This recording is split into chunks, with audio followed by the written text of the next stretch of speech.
Hi students, welcome to Disha Hindi classes. आज हम इस वीडियो में ताई पाठ के बारे में हम जानेंगे। इसके लेखक हैं विश्वंभर नाथ शर्मा कौशिक जी।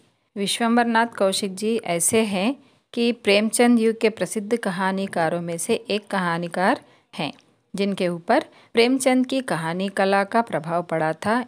वे ही है विश्वंभर नाथ जी। इनका जन्म 1891 में अम्बाला छावनी में एक मध्यवर्गीय परिवार में हुआ था।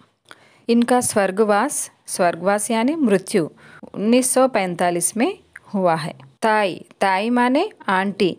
इस कहानी की कथा वस्तु मार्मिक है, जो जीवन की छोटी छोटी घटनाओं से प्रारंभ होकर एक बड़ी घटना की ओर ले जाती है।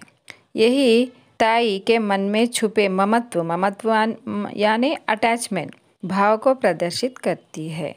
ताई एक ऐसी कहानी है जिसमें ममत्व से प्रेम उत्पन्न होता है और प्रेम से ममत्व यानी अटैचमेंट। इन दोनों में चोली और दामन का रिश्ता है। ये एक सिक्के के दो पहलू जैसा कभी पृथक नहीं होते। कहा भी गया है, माँ की ममता ईश्वर का वरदान है, लेकिन जो माँ निस्संतान हो वो अपनी ममता कहाँ न्योछावर करे। निस्संतान यानी जिस माँ को बच्चे ना हो।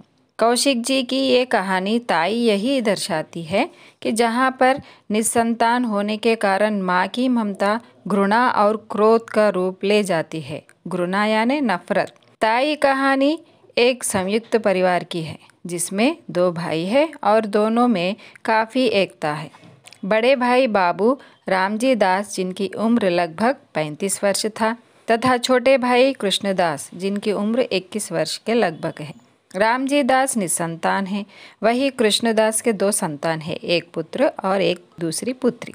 रामजी दास अपने छोटे भाई और उनके संतानों पर बड़ा स्नेह रखते थे। इतना प्रेम करते हैं कि उनको अपनी संतानहीनता की कभी कमी नहीं खटकती थी। वे उन बच्चों के साथ हमेशा खेलते रहते थे और उनकी पत्नी रामेश्वरी दिन रात उदास रहती थी। क्योंकि वह निस्संतान थी, उसे बच्चे नहीं थे। भाई के संतान पर अपने पिता का प्रेम रामेश्वरी की आंखों में कांटे की तरह खटकता है। कांटे की तरह मतलब नफरत करती थी, क्योंकि उसे संतान ना था।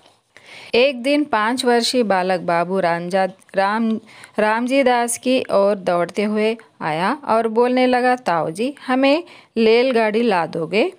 रेलगाड़ी यानी रेलगाड़ी। बाबू हंसते हुए, हाँ बेटा, ला देंगे। अपनी ताई को उसमें चढ़ाओगे? यह सुनकर बालक उदास होकर बोला, ताई प्यार नहीं करती, मतलब वह आंटी उस लड़के से प्यार नहीं करती। बाबूजी कहते हैं, जो प्यार करे तो ले जाओगे?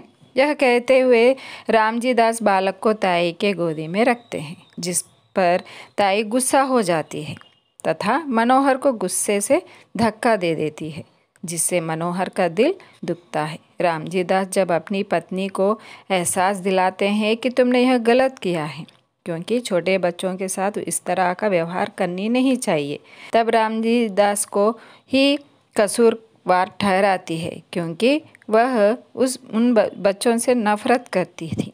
रामेश्वरी पूजा पाठ तथा व्रत इत्यादि पर काफ़ी विश्वास रखती थी। ठीक उसके विपरीत रामजी दास इन सब पर विश्वास नहीं करते थे। यही कारण था रामेश्वरी के चिड़चिड़ाहट का।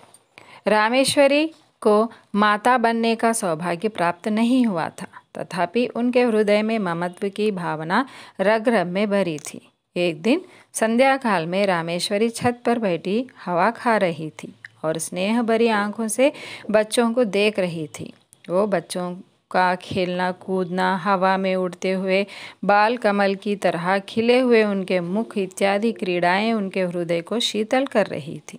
रामेश्वरी उस समय सारा द्वेष भूल गई और उसी समय दोनों बच्चे उनके गोद में आकर गिर गए। तब रामेश्वरी ने बड़ी संतुष्टि से दोनों को प्यार किया, लेकिन अचानक से उसे ध्यान खुली कि वह होश में आई कि वह उसके बच्चे ना थे। कुछ दिन व्यतीत हुए।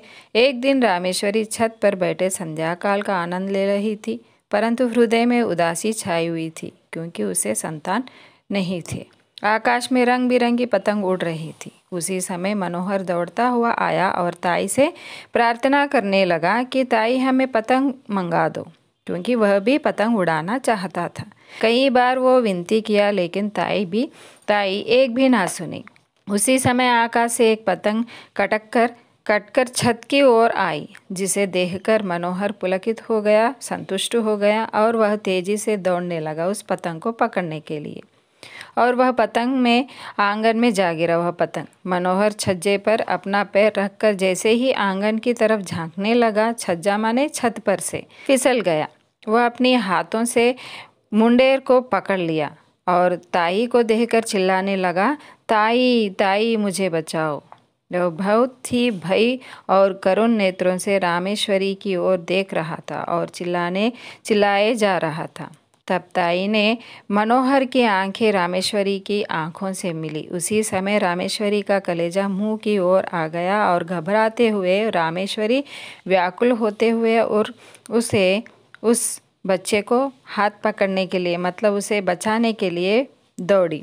यह छिपी हुई ममत्व भावना जाग गई। वो अपना हाथ बढ़ाई और मनोहर को पकड़ने के लिए मेहनत की। ताई का हाथ मासूम मनोहर के हाथों तक नहीं पहुंचा। बेचारा बालक नीचे जा गिरा। इस घटना को देखते ही रामेश्वरी छींक मारकर छज्जे पर गिर पड़ी। शोक के मारे वो बीमार हो गई। वो 1 सप्ताह तक ज्वर में पड़ी रही। 1 सप्ताह बाद रामेश्वरी का ज्वर कम हुआ। तब उन्होंने पूछा, मनोहर कैसा है? यह सुनकर उनके पति ने उत्तर दिया, मनोहर अच्छा है। रामेश्वरी उसे मेरे पास लाओ इस तरह कहती है और उसे पास बुलाकर उसे बहुत ही लाड़ प्यार से देखती है और उसे प्यार करती है। अतः इस कहानी से हमें यह दर्शाता है कि नारी के हृदय में हमेशा प्रेम और सद्भावना छुपी रहती है। इस कहानी से नारी की मनोभावना झलकती है। मनुष्य को अपनत्व की भावना बनाए रखनी चाहिए। इस कहानी के माध्यम से लेखक यह कहना चाहते हैं कि मानव का हृदय हमेशा प्यार का भूखा रहता है। जब तक वो किसी को अपना नहीं मानता, तब तक वह उसे प्रेम नहीं कर सकता। अतः लेखक के अनुसार मनुष्य के प्रेमत्व भावना को उभारना तथा पारिवारिक जीवन के सुखद आदर्श को उभारना ही इस कहानी का उद्देश्य है। तो स्टूडेंट्स, मैं आशा करती हूँ कि आपको यह पाठ समझ में आया हो तो मेरे वीडियो को लाइक कीजिएगा और अपने मित्रों को शेयर कीजिएगा। धन्यवाद।